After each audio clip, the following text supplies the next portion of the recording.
Welcome, 21st century students. You have the chance for a new renaissance even beyond Florence, as Socrates called citizens. You can say you can win it all. You can say you can change the world with education and culture, power stronger than coronavirus power. Frankenstein lecture. This is a weekend dream about a scientist who challenged the laws of nature.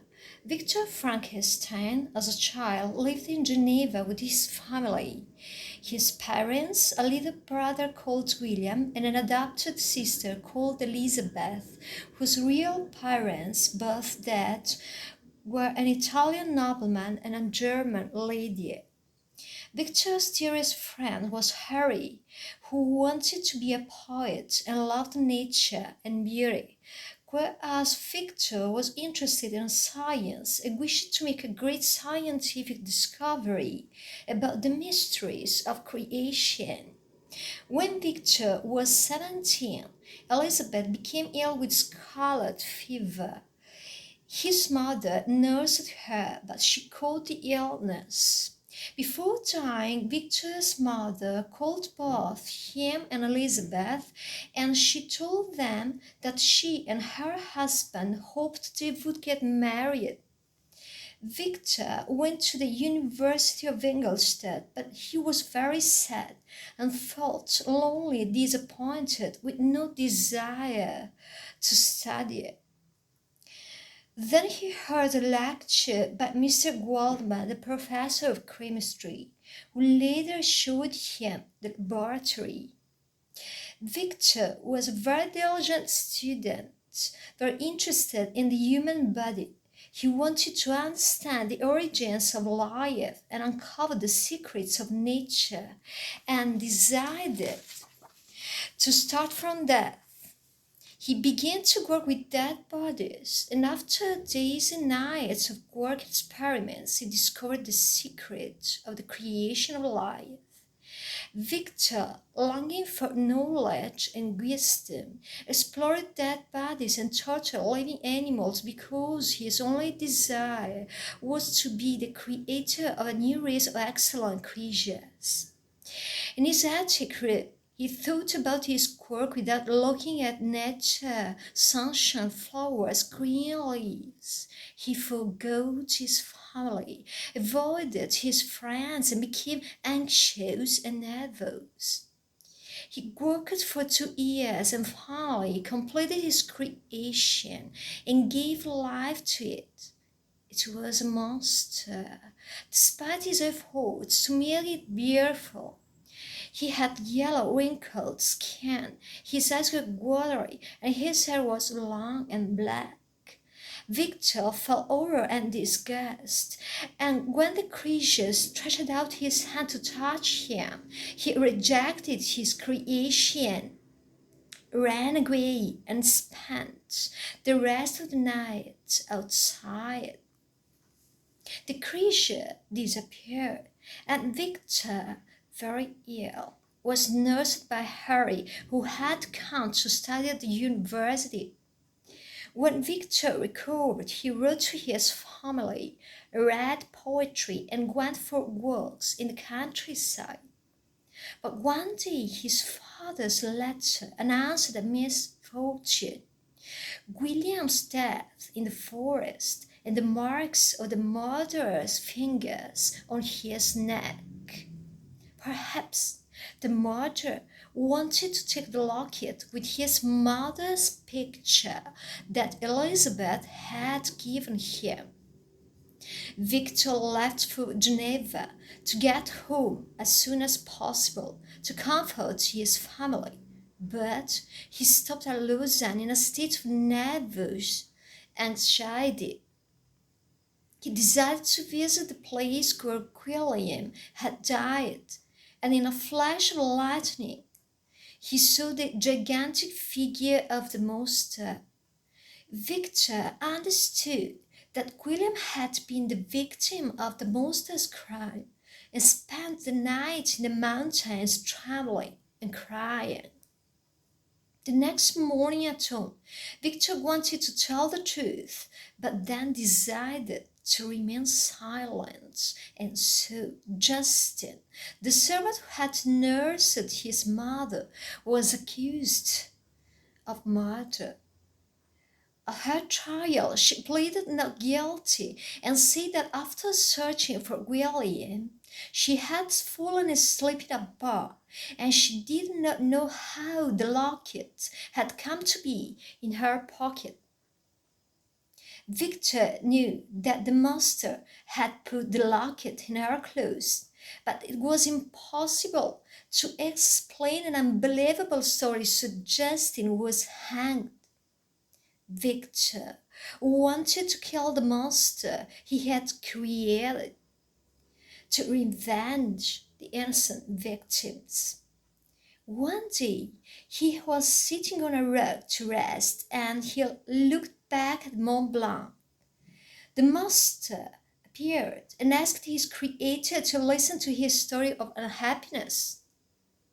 He said that he was the most miserable creature on earth, and because of his ugliness, everyone, even his creator, hated him.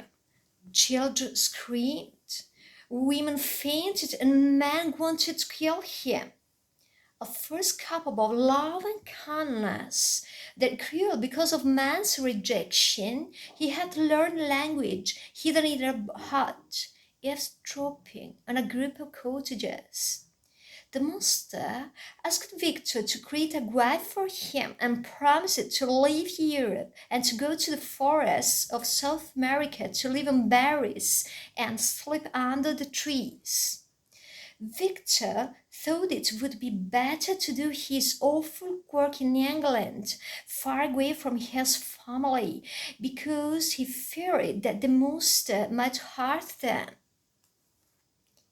In his laboratory, he began collecting the material for his creation, but it flashed through his mind that the monster's children, a race of devils, might destroy mankind.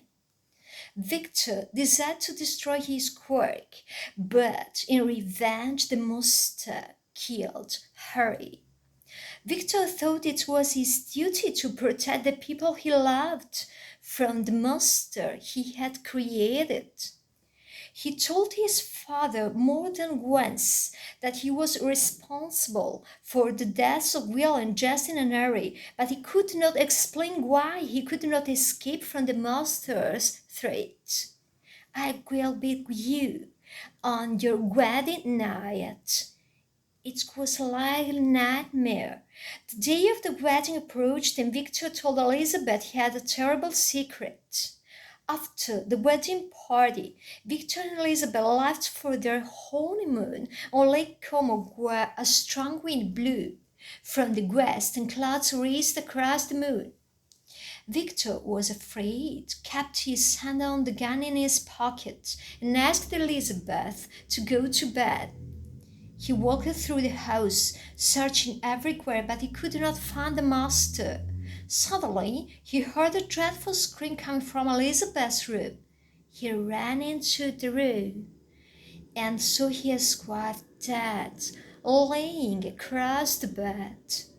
He embraced her and saw the monster standing outside the open window in the yellow moonlight. The monster grinned at him, pointed at the body of his wife, and ran away. At great speed, it jumped into the lake. Victor feared for his father and desired to return to Geneva. On the journey back, he wept because of the monster had robbed him of every hope of future happiness. He found his father alive, who became ill and died when Victor told him the terrible news. Then Victor went to a magistrate to tell the story calmly, giving the dates and places, but the magistrate said that he could not arrest such a creature, faster and stronger than any man. Victor wanted revenge and began to pursue the monster over the Mediterranean, the Black Sea, across Russia, and all over the world. Victor was only happy when he slept, because the spirits of his loved ones gave him sweet dreams in flowery gardens. As Victor traveled north, the weather became colder. The rivers were covered with ice and the master left some sign to be followed. His great footprints in the white snow. Victor bought a sledge and some dogs to pull it. Following the footprints, he reached a village on the seashore. Here, the people told him of a gigantic being who had set off in a sledge pulled by dogs over the sea of ice. Victor saw him in the distance, but the ice had melted and the sea rolled between him and his enemy. Still floating on a block of ice, Victor was saved by Captain Walton with his crew, to whom the scientist told his story of dangerous ambition. Since he was very ill, he asked Walton to kill the master even after his creator's death. Captain Walton sent a series of letters dated 1700 expressing his feelings to his sister Margaret. While writing in his journal, Walton's attention was attracted by a voice coming from Victor's room. When Walton went there, he saw a horrible gigantic figure crying and speaking words of grief. "He was my father." The monster had killed his creator and looked at Walton in surprise, who at first thought that he should do as Victor had asked him, but immediately after he felt pity for a being who was guilty because of his desire for love and friendship. The monster said that he was a sinner because all mankind had sinned against him, and that he wanted to die at the North Pole so that no one could learn from his dead body how to create another being like himself. So he jumped from the cabin window onto the ice raft next to the ship. He soon disappeared from Walton's sight and was lost in darkness.